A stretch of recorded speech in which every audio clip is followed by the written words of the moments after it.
you're becoming emotionally distant from everything. If you're feeling this way, it's likely that burnout is creeping in. If you're having difficulty focusing, irritability, or a sense of hopelessness, these are clear signs that you're exhausted, you're tired, and you're feeling burnt out. I always encourage healthcare workers to check in with themselves. Don't allow the burnout to really fester and just ignore the signs and the symptoms. And when we ignore it, we allow it to fester and grow. And before you know it, we can't function. And we're not even recognizing ourselves. Hey, future CRNA, welcome to the CSBA podcast. CSBA has helped over 3,000 nurses like you gain acceptance into schools across the country. Tune in for inspiration and actionable takeaways to help you from start to finish. Welcome back to the show, Future CRNA.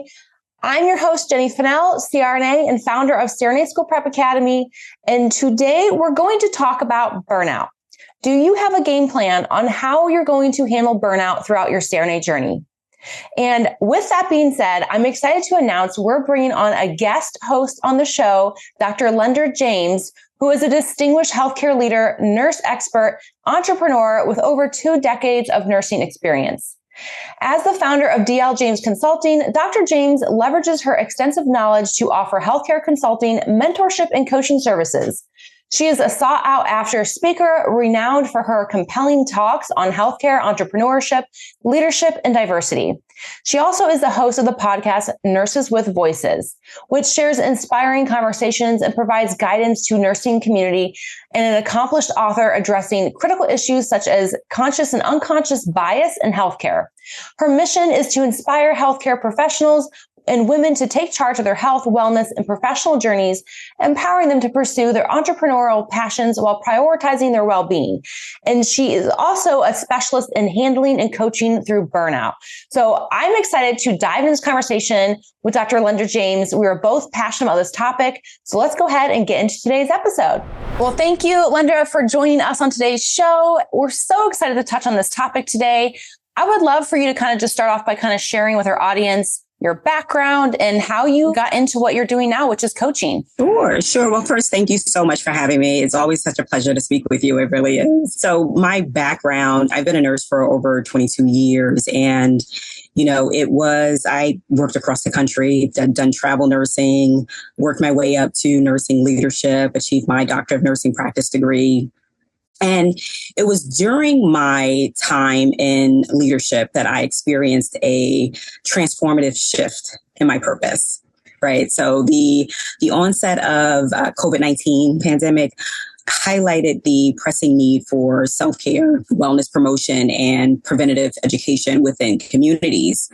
And just witnessing the strain on hospital resources and the lack of attention to staff well-being, I chose to redirect my focus towards a greater mission, right, which was self-care advocacy. And, my vision really became to create a lasting legacy, right, that ensures a widespread access to self-care, wellness, and preventative health education. And just really recognizing that I was intrigued by the business side of healthcare, I embarked on a new chapter, which was entrepreneurship. And I launched my own company, leveraging my leadership skills and my certification as a nurse executive and my Doctor of Nursing practice degree. I empowered myself first and foremost, and I now empower other nurses and healthcare professionals to break through from burnout and build generational wealth. Right? Because what I find in entrepreneurship is a great course in order to really build that wealth building. And I do this through courses, through mentorships and events. And an event I was just telling you about, we're hosting the Health and Wealth Expo. It's a live summit that we're hosting on October 24th. And I empower, nurses and healthcare professionals to follow their entrepreneur aspirations, prioritize self-care. And, I've discovered profound fulfillment in guiding others toward optimal wellness, especially being someone who has dealt with burnout herself. Yes. Oh my gosh. I can resonate with everything you just said. And I love it. And your passion comes through in your voice. I'm so excited to touch on this topic of burnout because a lot of the nurses that are listening, are currently in it or have experienced it. And they're probably getting ready for round 2 with CRNA school approaching. And so I would love to kind of start touching on the topic. So what are some negative consequences that are caused by burnout? Burnout has a ripple effect, right? It impacts nearly every area of our life. Like, so when you're burnt out, you stop pursuing things that once brought you joy, right? So nursing, for instance, right? It may be something that you may choose no longer to pursue CRNA school, which we don't want you to do that. And we want you to get help, right? So that you can stay focused. And just going back to what I was saying, it can really cause you to not pursue those things that bring you joy. And it can be personal or professional. And I've seen so many talented nurses who put their dreams and their careers and their aspirations on hold, and simply due to exhaustion. And, it saddens me. It really does. And it's not just about career stagnation either, right? Burnout takes a toll on your self-care. So for nurses who are natural caregivers, we often forget to pour into ourselves, right? And my own journey, I realized how the lack of self-care, led to a deeper feeling of depletion. And let's not forget, the wealth creation, right? But when you're too burnt out to think clearly, let alone take on new challenges, you miss the opportunities, right? You miss opportunities to just really build wealth and I know I keep bringing everything back to building wealth, and that's just something personal to me, but it's not only just about that. You miss that opportunity to really take hold of opportunities that can really propel your future, whether it's your career or your personal life. So I frequently talk about burnout to breakthroughs, and because it's a critical conversation that we need to have in the healthcare industry. Yes, I 100% agree. And I think you end up finding yourself in a place of fear. And you almost, when you're stuck in burnout, fear just seems so overwhelming that you don't want to risk the potential bad outcome. So it leaves you kind of stuck and stagnant. Where when you cope with burnout, when you address the reasons for the burnout, it allows you to say, you know what, I'm going to take a chance on myself. And by far, hands down, the best investment any of you listeners can make is taking a chance on yourself. And not being afraid of the bad outcomes, knowing that even if something weren't to turn out the way you hope, there's always tomorrow, there's always next year. You just pick yourself back up, lean on your support system, and you keep going at it. So I resonate with that because I see so many nurses say, well, and the thing too that I see often happen too is the more you put things off, the less likely it is for you to ever follow through. It's because you kind of kill that passion. You tell yourself it's okay to just put it off. And even though internally it's not. And then what I see happen is 5 or 6 years later, I see a lot of regret. And I see a lot of, like you kind of spoke to, people who they miss out on opportunities that could have been. And now they're in an even harder position to overcome that because now time has passed and maybe they have a new life experience. Like maybe now they have kids or maybe they have a mortgage, and maybe it would have actually been easier if they just would have taken the chance 5 years ago, but they couldn't bring themselves to do it because of this massive burnout. It was hard for them to take that opportunity when it was there. Right. Because life is going to happen, right? Like life is going to keep lifing and we have to be prepared for what that looks like. Right. Like we have to be prepared for whatever type of impact that we want to have, or however we're impacted by our decisions.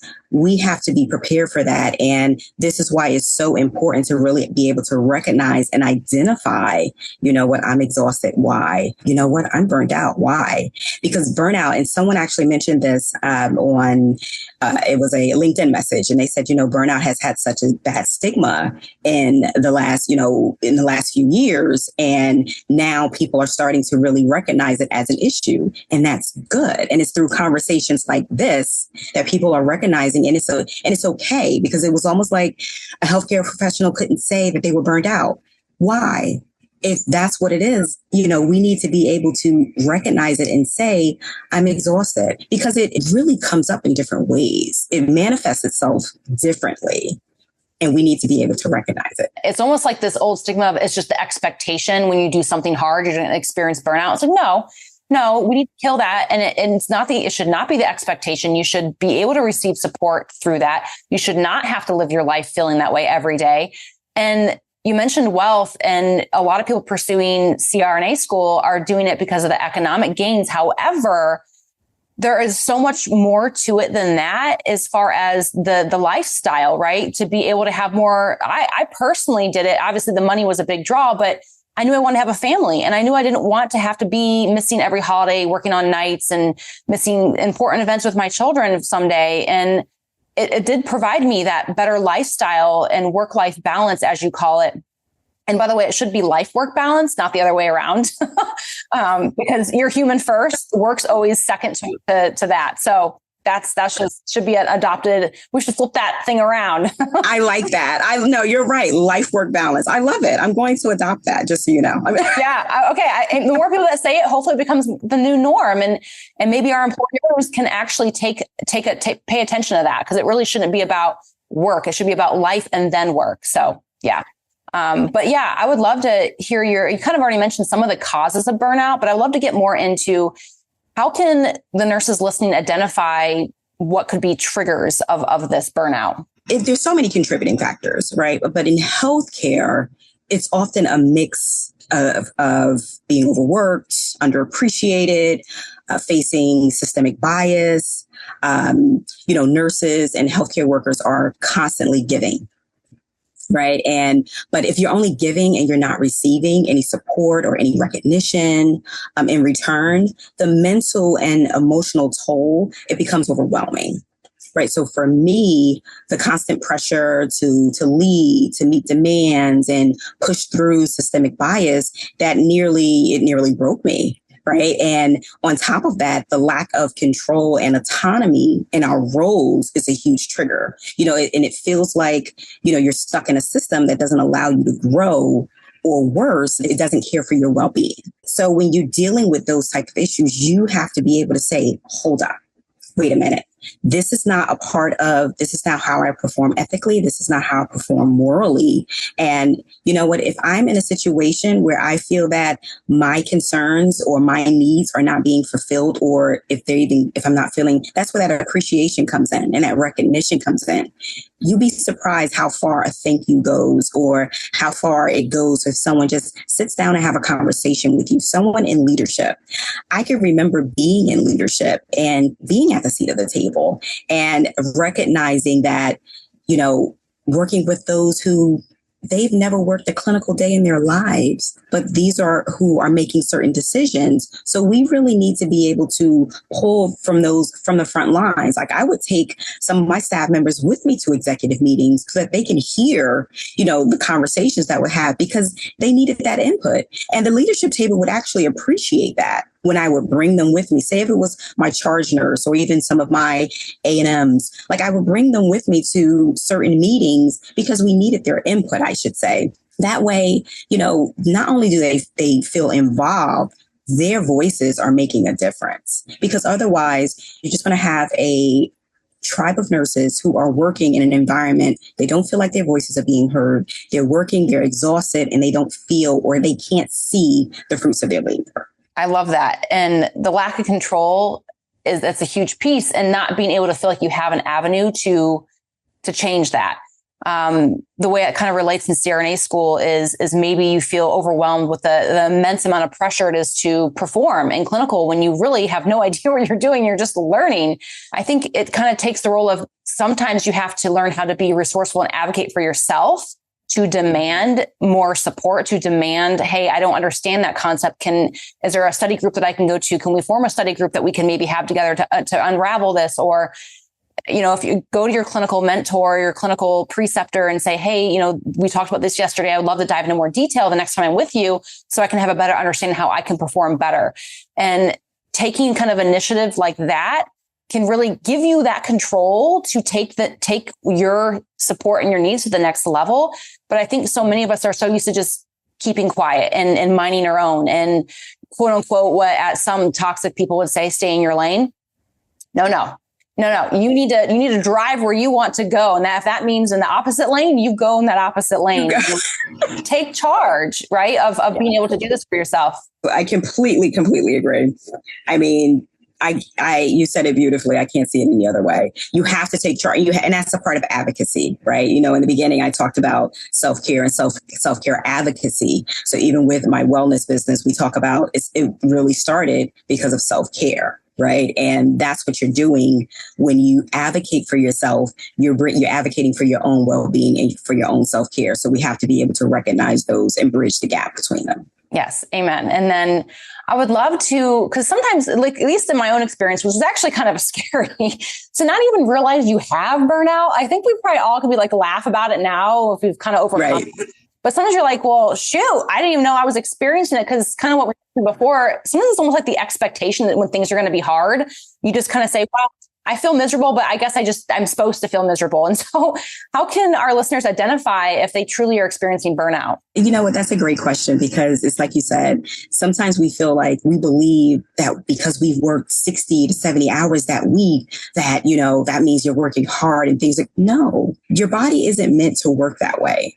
And we've been programmed to believe that's a badge of honor, and it's not.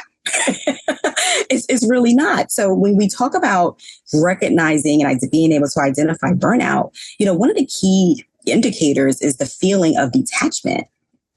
You know, you might start, you know, feeling disconnected from your work, from your colleagues even, and, you know, even from your patient care, right? The patients that you're caring for, you may start to feel disconnected from them. You know, I remember moments when, you know, I couldn't muster up the passion that I once had for nursing, you know, especially for nursing leadership as well. And that was a big red flag for me.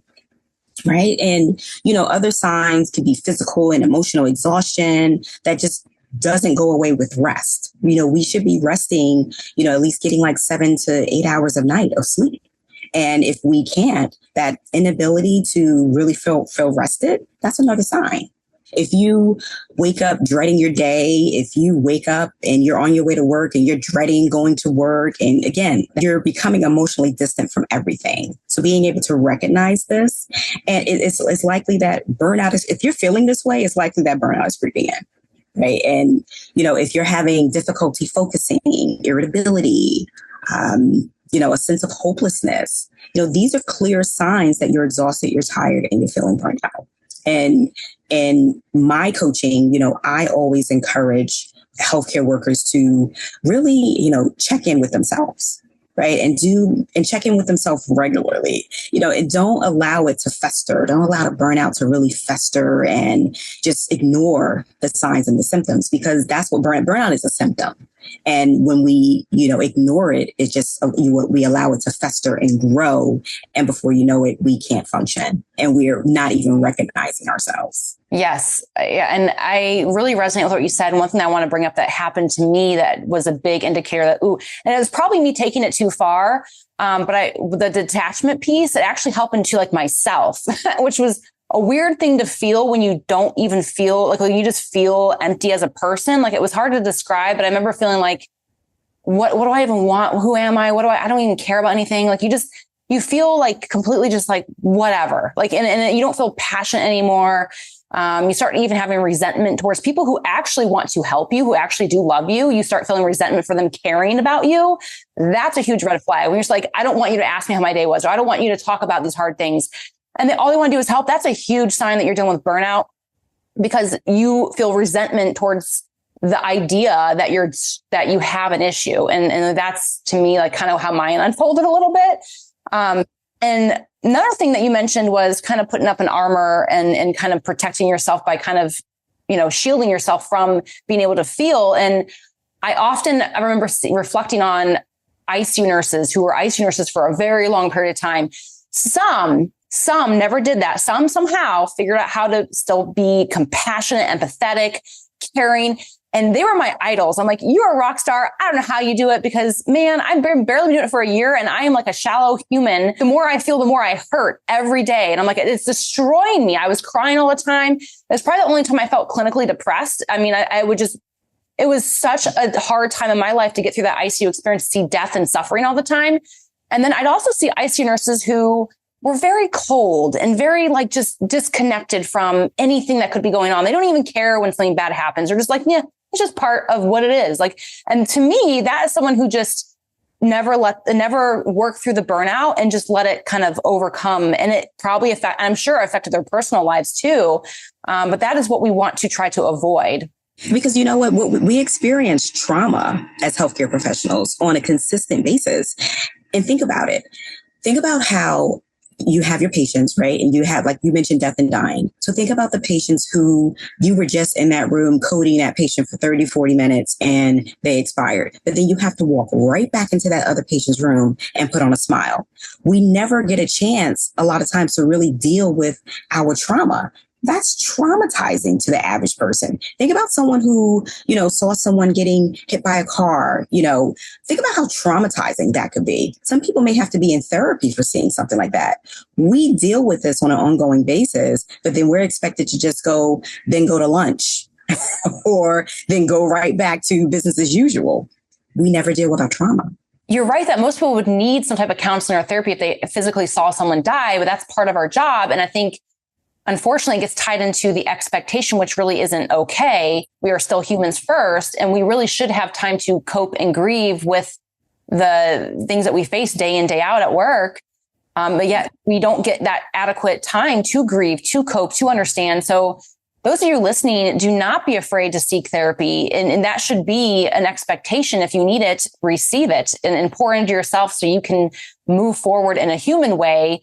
And so you don't let this kind of unfold in your personal and professional lives. But I would also love to dive into, how can we help our listeners work on starting to overcome the burnout and preventing such a relapse of burnout? One of the first things you have to do is recognize it, right? You have to be able to recognize those symptoms that I mentioned those symptoms alone and recognize that that's burnout, right?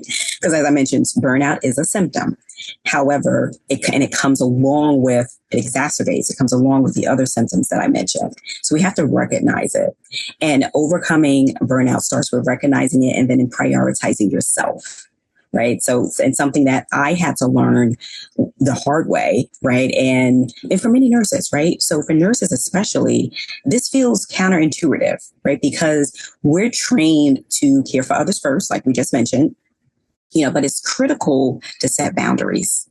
And, both at work and in your personal life, you have to set those boundaries and you have to learn to say no. And I actually have a guide for your listeners that will go through the different things that we can do. You can look at exercises, right? There's little things with even movement that you can do, taking like 10 minutes a day or, 3 to 4 times a week that you can do. But more than that, I work with nurses on mindfulness, right? And mental wellness strategies and creating self-care routines, delegating responsibilities, taking time off when you need it, right? It can be a life-saving. What do they call them now? Mental health days? Like that. Like they're yeah, it's actually a thing.